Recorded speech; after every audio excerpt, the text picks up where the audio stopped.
अस्सलाम वालेकुम वरहमतुल्लाहि वबरकातुहू। मोहतरम नाज़रीन और मोअज़्ज़ज़ सामीन, अभी मैंने मुनाफिर साहब का एक वीडियो क्लिप देखा है जो ताज़ा उन्होंने अपलोड किया है। वो कहते हैं कि मैंने उलमा को जो गालियाँ दी हैं वो मैंने रद्द अमल में दी हैं, यानी कि पहले मुझे गालियाँ दी गई फिर मैंने गालियाँ दी हैं।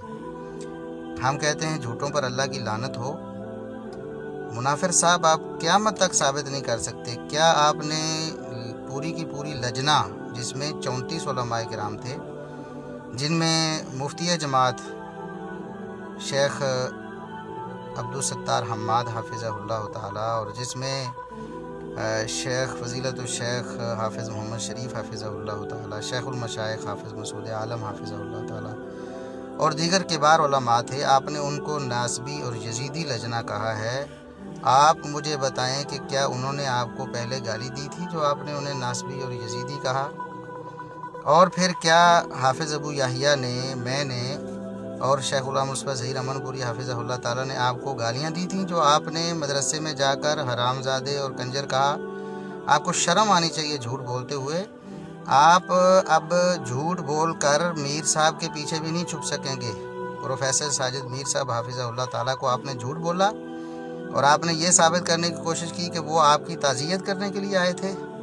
गालियाँ आपने दी उलमा को, बरजुबानियाँ आपने की, सारी दुनिया थू आप पर कर रही है और आप ये साबित करना चाहते हैं कि मीर साहब मेरे घर में आकर मुझे इज़्ज़त बख्शते रहे। मीर साहब तो परेशान हैं। मीर साहब खुद कहते हैं कि मैंने इसे समझाया, मेरी बात नहीं मानता ये। आप नालायक बच्चे हैं, ज़िद्दी बच्चे हैं और मैं आपको ये बता दूं, हम आपको अब छोड़ने वाले नहीं हैं। आप जितने झूठ बोलेंगे आप उतने ज़्यादा एक्सपोज होंगे और हम इंशाल्लाह आपके सारे झूठों का कच्चा चट्टा खोलेंगे। आपने झूठ बोला कि मैंने कभी उलमा को नासबी नहीं कहा, जबकि आपकी फेसबुक पे वो सारी चीज़ें अपलोडेड थीं, उनके स्क्रीनशॉट और आपकी वीडियो के क्लिप सारी दुनिया के पास वायरल हो चुके हैं। आप कितने झूठ बोलेंगे? आप एक गाली देना साबित करें कि आपके गालियां देने से पहले शेख गुलाम मुस्तफ़ा ज़हीर साहब ने या हाफिज़ अबू याहिया ने आपको कभी ज़िंदगी में गाली दी हो। आपने कहा जी मुझे ज़िंदीक़ कहा, लानतुल्लाहि अलल काज़िबीन। क्या उस दिन से पहले, आपके गालियां देने से पहले कभी किसी ने हमारी ज़ुबान से या हमारे कलम से कभी आपको ज़िंदीक़ बोला जाना या लिखा जाना कभी किसी ने पढ़ा या सुना?